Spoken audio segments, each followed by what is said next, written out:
Did you know that Sutera almost had to be completely rebuilt in another location?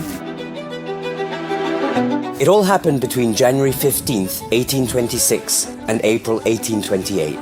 The Decurionato of Sutera, essentially the municipal administration of the time, reported to the intendant of 𝗥𝗘𝗖𝗢𝗡 numerous landslides affecting the Minchia district in the Rabato neighborhood, making a request to the royal throne to take measures to save the crumbling Sutera.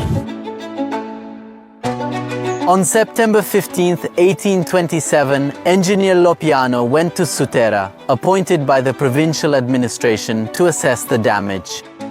He determined that two types of intervention were needed.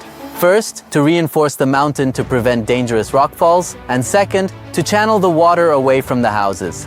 All of this would cost 36,000 ducats, which was too much to afford.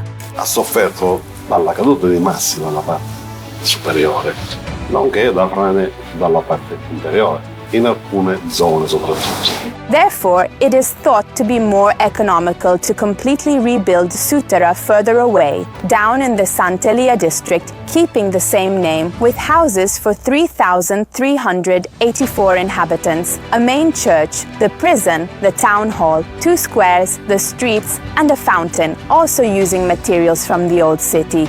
So, what exactly happened? Given the equally high financial costs involved, the entire relocation project is now definitively abandoned.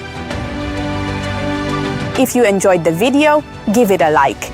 Share. And click the follow button so you don't miss the next videos.